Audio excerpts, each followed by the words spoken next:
Hello, everyone, and welcome to a new chapter of our weekly Open Innovation Thursdays. This is a weekly summary and review that we do with each of the authors of the Oxford Handbook of Open Innovation, published last year in February 2024. And it's a handbook, a body of knowledge incorporating 57 chapters.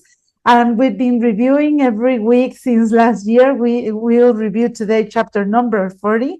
And this has been an amazing journey. My name is Marisol Menendez. I'm an open innovation enthusiast and practitioner through my ecosystems that I have in real life, like the Female Leaders ecosystem, and my company, Vilacatu, where I dedicate to create knowledge and methodologies around open innovation. And this is why it's such a joy for me to dedicate every week time to speak to those who are behind each of the chapters, people that I admire and I love, and that we connect, and I get to learn even a little bit more every week. So this is amazing. And I'm so happy to welcome today Qinli Lu and Christopher Tucci. Welcome, everyone. How are you today? Hello, Qinli, welcome. Hello. Hello, thank you for having us. Thank you very much. Thanks and hello, Chris. Where are you connecting from, right? Thanks a lot. Thanks for the invitation.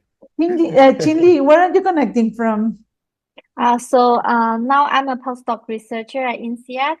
I did my PhD at EPFL. That's where I met Chris Tucci, who was my supervisor, sorry. This is amazing. And Chris, where are you connecting from today? Okay, well, I'm in Saudi Arabia in Neom today. I've been working as trying to help create a new university here in Neom in the northwest corner of Saudi Arabia. Wow. So I'm the Dean of the College of Business and Innovation for this Neom University. And I also have an appointment at Imperial College London. But today I happen to be in Saudi Arabia, coming to you from Saudi Arabia. This is amazing for me because every week we connect from different corners of the world. So it's also great to learn this, no? And this is a true global community. We always like to dedicate a couple of minutes to get to know also the people behind the chapters. So can you please share a little bit about your training, your experience? What do you do? Qinli? Yeah, as I mentioned earlier, so I did my PhD at EPFL, supervised by Chris. And then I moved to University of St. Gallen to do a 2-year postdoc. And now I got the Swiss National Science Foundation Postdoc Mobility Fellowship. And I'm in the strategy area at INSEAD, working on innovation strategies and technology strategies, of course, also including business model innovation. How interesting. This is very interesting. We will talk a little bit more about it in the chapter. And Chris, tell us a little bit about yourself, please. Okay, yeah, thanks. I've been quite interested in innovation management pretty much, my whole career, I would say. I started out working in computer science research in the space of internet development and artificial intelligence. And this is a long time ago. I won't tell you how long ago. But anyway, I got very interested in how the company was funding this research, or why it was working and how it was working with the government and so forth. And so at some point, I decided I wanted to study this topic in particular. And I got more and more into sort of technology policy and then technology strategy. And ever since then, I've been working in innovation management, trying to understand how companies adopt new technologies, how does it change things inside the company, how do they develop, and so forth. And now lately, so I was at New York University. I got my PhD at MIT, then I went to New York University for several years in the entrepreneurship and innovation area, and then went to EPFL in Lausanne, Switzerland, working in corporate strategy and innovation, and then moved on to Imperial College London and doing the professor of digital strategy and innovation. So basically always looking at the sort of intersection between the IT, the computer space and sort of management processes and management of innovation. This is amazing, and you've been all around the world. This is so nice, and we always meet us again in the World Open Innovation Conference, and we get to update each other, and it's amazing. And it's amazing to have this opportunity today to discuss chapter number 40, called the Open Innovation Business Model Innovation Nexus. This is part of section 7 of the book, called Open Innovation and Theory, called, I think I should say titled, no, because we're talking about books, titled Open Innovation and Theory. This is so interesting for me because I talk about this in other chapters of this section.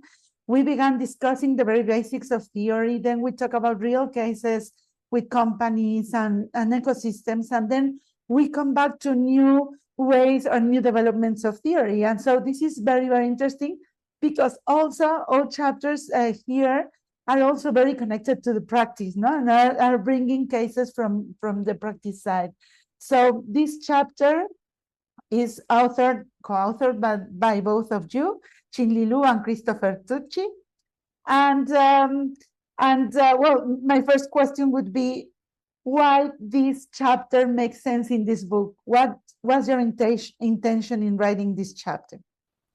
So I think we had this idea. So this idea is based on one small chapter of my PhD thesis.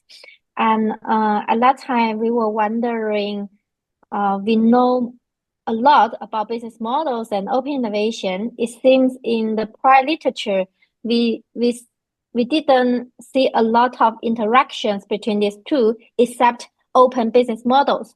So we want to uncover the black box behind these two concepts to see how open innovation can drive business model innovation.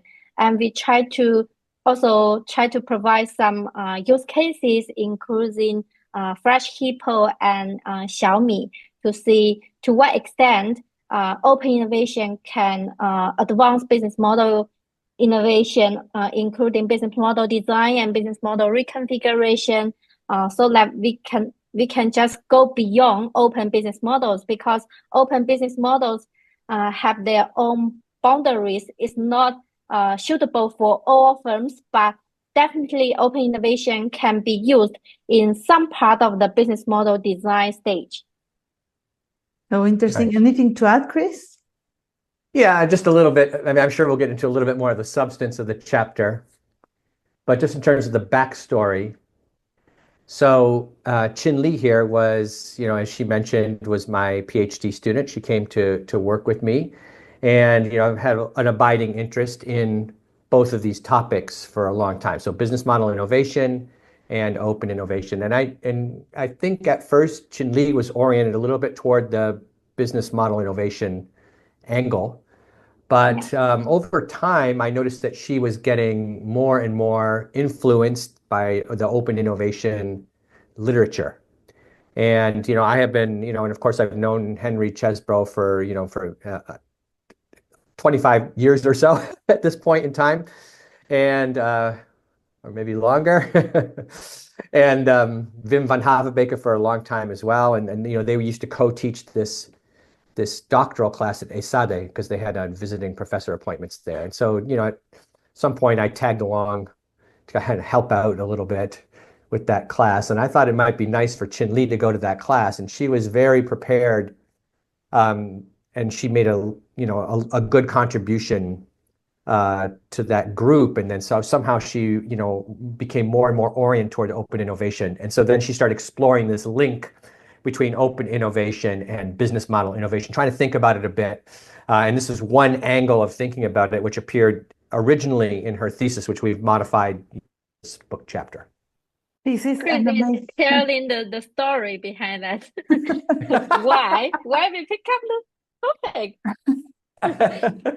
It's an amazing story, although because I think it's the way that we are bearing witness to the creation of knowledge. No? And this is the process of growing this theory of open innovation, which was born 20 something years ago.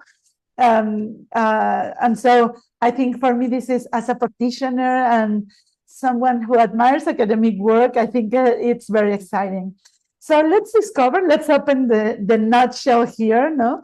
What is this chapter about? What are you researching? What did you discover? So I think we try to classify business model innovation into different parts, because for business model, if we take it as an activity system for value creation, value delivery, and value capture, so we try to think about how open innovation can advance different parts of open innovation. So we have seen how open innovation can be used for external knowledge sourcing for value proposition, and how some activities can be open for value creation and then delivery and capture, or even for the whole architectural system. So in our paper, we provide a theoretical framework to see if open innovation is just a two-dimensional channel, and if we add open business model as the additional dimension, this three-dimensional framework, how it can work. So that's the basic idea behind this chapter. Mm-hmm. Yeah. If I could just add, so I think that one of the interesting things that we brought forward in this chapter was the idea that, as you pass through an open innovation process, Sure. and there are different ways of thinking about that, right? There are different, inside out, outside in, and so forth, and there are different stages. And any project maybe will go through a whole so-called funnel process, and at any stage of that process, we could imagine that you could think about what are the business model implications of that at that particular point in time, and how does for example, your outside in project relate to your business model. And so I think this is this is what we were thinking about in this chapter. And I think it's one of the things that comes out if you read it and you look at the diagram that we have in there, the second figure in there, it kind of shows that there's a dynamic process involved, and that there's an interlink between these things that kind of influence each other over time. And this is very interesting for me also, following this structure about because we are in the section about open innovation theories, we are working in that level where we are working with knowledge flow across organizational boundaries, but related to business model, and with value capture as a key element for this open innovation to function. And practitioners have this continuous question and maybe fear, on how to keep true to your own strategy, how to keep updated on business models, how to do the proper value capturing for all the participants of the open innovation initiatives. So I think this is very, very relevant for everyone, both practitioners and academics.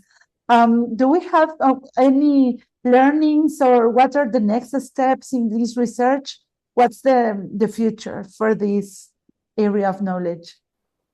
I think in our chapter, we only preliminarily mentioned managers need to align their open innovation strategies with business model development, because open innovation, behind open innovation, firms need to spend some money on it, because it's not a free source. That's why it's very important to think about when do you need to be open, and what kind of activity behind your business model can be open, because you also want to keep your competitive advantage, but at the same time you need to leverage external knowledge. So I think our framework can provide some nuanced insights about to think about their need. When they think about business model innovation, it's not necessary for them to have open business models. They need to think about what kind of needs they want to elaborate open innovation, and what kind of resources they cannot be open to keep their competitiveness of business models. Yeah, because open innovation doesn't mean free and doesn't mean open to everyone, no? So Exactly. public doesn't mean public, no? Chris, It shows the possibility you can be open, but it's not necessary for you to be open. So you can try to have this modularity mindset to think about your business model innovation, to what extent you can leverage external knowledge. Yeah, I think that comes out also in the discussion, because a lot of people think, well, what's the link between open innovation and business model innovation? And well, it's having an open business model. And so we actually tackle, this is what Qinli was just explaining, we actually tackle this issue in the discussion, saying, it's not always the case. It's not always the case that you're going to have an open business model, but that doesn't mean you can't use open innovation principles as part of your business model innovation process, and that they kind of, inform each other. I think that's one of the key takeaways here. Perfect. Yeah. So openness is the strategic design choice. Yeah. Oh, I like this as like the title. Open is a strategic design choice. No? Yes. I like it. Yeah. So I like it. Let's create t-shirts with that. No? Open. Okay. I take this to my heart, and I was going to ask you for final conclusions, because we are already in the last part of the session. Besides that, Pearl, Qinli, anything you want to add as a final word? I would say this is a very nice book, and we have a lot of amazing scholars contributing to this book, such as Agnieszka, Henry, Marcel, and a lot of scholars. I will highly recommend this book. Chris, any call to action, final thoughts? No, I also so I agree with everything Qinli just said. In addition to that, I think there's a scope for understanding.